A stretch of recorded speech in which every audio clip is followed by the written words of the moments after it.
투자가 참 복잡하고 또 끊임없이 변하는 것 같아서 어렵게 느껴질 때가 많죠.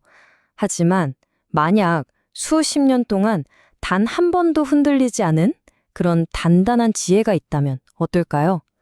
오늘 밤에는 세계 최고의 투자자 워렌 버핏의 마음속으로 한번 들어가서요. 그의 아주 단순하지만 강력한 원칙들을 함께 나눠보려고 합니다. 버핏의 투자 세계는 바로 이 두 문장에서 시작됩니다. 보통 우리는 어떻게 하면 돈을 더 벌 수 있을까? 이걸 먼저 생각하잖아요. 근데 버핏은 어떻게 하면 잃지 않을까? 여기서부터 출발합니다.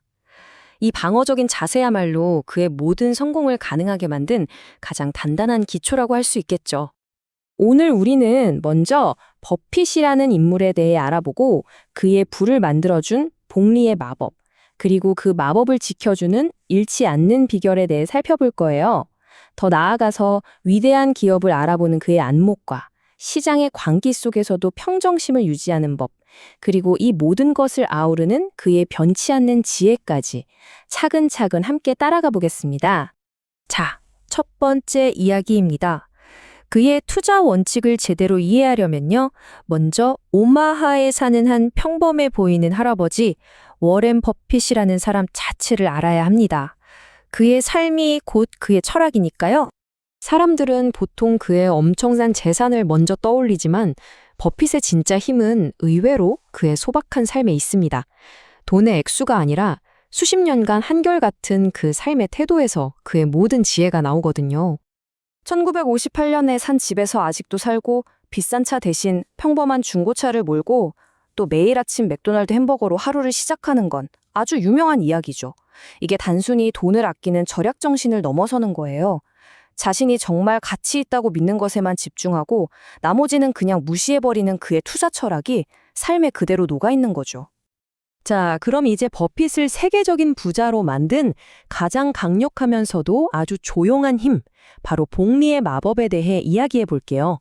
시간이 어떻게 스스로 돈을 벌어다 주는지 그 비밀에 관한 이야기입니다. 550만 %. 네, 정말 믿기 힘든 숫자죠. 이게 바로 버크셔 해서웨이가 기록한 누적 수익률입니다. 어떤 특별하고 복잡한 기술의 결과가 아니에요. 이게 바로 복리라는 시간이 차곡차곡 만들어낸 거대한 눈덩이의 힘입니다. 복리가 뭐냐고요? 생각보다 아주 간단해요. 내가 번 돈이 또 새로운 돈을 벌어오는 것. 마치 작은 눈덩이가 아주 길고 완만한 언덕을 굴러내려가면서 점점 몸집을 불리는 것과 똑같습니다. 여기서 제일 중요한 건 뭘까요? 바로 아주 긴 언적, 즉 충분한 시간입니다. 세계 최고의 투자자조차도 더 일찍 시작했어야 했는데 하고 아쉬워한다는 거죠. 이 말이 우리에게 주는 교훈은 명확합니다. 복리의 마법을 부르기 위해 가장 중요한 재료는 큰 돈이 아니라 바로 시간이라는 사실입니다. 그런데 말이죠. 이 복리라는 눈덩이가 깨지지 않고 안전하게 계속 굴러가게 하려면 어떻게 해야 할까요? 바로 여기에 버핏의 세 번째 원칙, 잃지 않는 비결이 등장합니다. 이건 성장의 토대이면서 동시에 복리를 지켜주는 튼튼한 방패와도 같아요. 안전마진이라는 말, 이게 버핏 철학의 거의 심장이라고 할 수 있습니다. 쉽게 말해서 100만 원의 가치가 있는 물건을 60만 원이나 70만 원에 사는 거예요. 그럼 나머지 3, 40만 원만큼의 여유가 생기잖아요. 이 여유가 바로 예상치 못한 실수나 나쁜 상황으로부터 나를 지켜주는 푹신한 쿠션, 즉 안전망이 되는 거죠. 이 지혜는 그의 스승인 벤저민 그레이엄에게서 물려받은 건데요. 여러 세대를 거쳐 이어진 이 생각의 핵심은 정말 단순합니다. 크게 잃지만 않으면 수익은 시간이 알아서 해결해준다는 아주 깊은 믿음이죠. 자, 그렇다면 버핏은 도대체 어떤 기준으로 좋은 기업을 찾아내는 걸까요? 이제 그가 평생에 걸쳐 사용해온 4가지 핵심 질문을 통해 그의 생각의 틀을 한번 들여다보겠습니다. 그의 기준은 놀라울 만큼 간단해요. 첫째, 이 사업 내가 정말 완벽하게 이해할 수 있는가? 이게 바로 그의 역량의 범위라는 개념입니다. 둘째, 경쟁자들이 쉽게 넘볼 수 없는 강력한 호청어, 즉 경제적 해자를 가졌는가?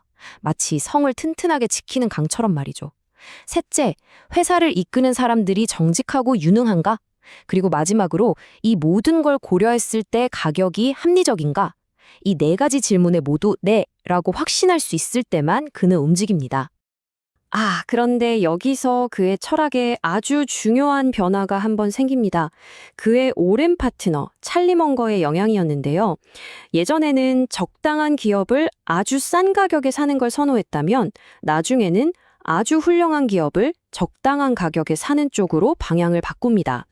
이건 단순히 싼 걸 찾는 수준을 넘어서 뛰어난 품질 그 자체가 최고의 안전마진이다 라는 더 깊은 깨달음이었죠.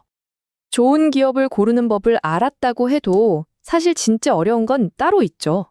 시장의 거친 파도 속에서 어떻게 버틸 수 있을까 하는 문제예요. 이제 버핏 스스로가 자신의 가장 큰 무기라고 말하는 것, 바로 이 심리의 힘에 대해 이야기해 보겠습니다.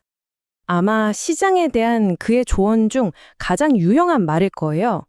모든 사람이 환호하면서 달려들 때는 한 걸음 물러서서 위험을 살피고, 반대로 모두가 공포에 질려서 도망칠 때 그때 조용히 기회를 찾는 것. 이게 바로 군중의 감정으로부터 자유로워지는 그만의 방식입니다. 그의 원칙은 그냥 말이 아니라 실제 행동으로 증명됐어요.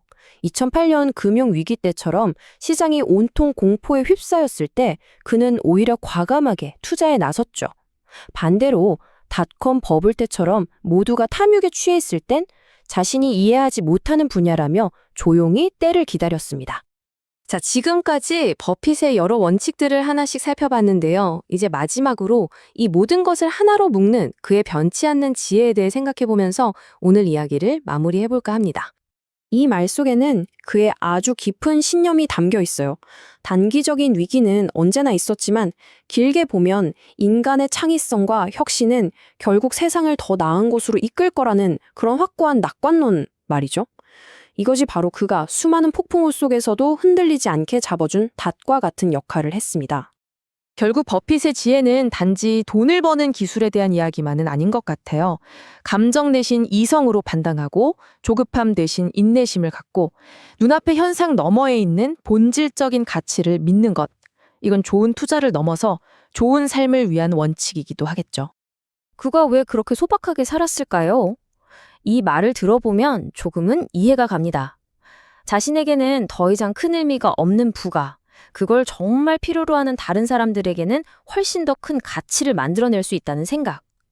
그에게 돈은 그저 쌓아두는 대상이 아니라 세상의 가장 유용한 곳으로 흘려보내는 도구였던 셈입니다. 마지막으로 이 질문을 남겨봅니다. 버핏의 지혜 속에서 여러분 각자의 삶에 적용할 수 있는 작은 교훈 하나를 발견하는 그런 차분한 시간이 되셨기를 바랍니다.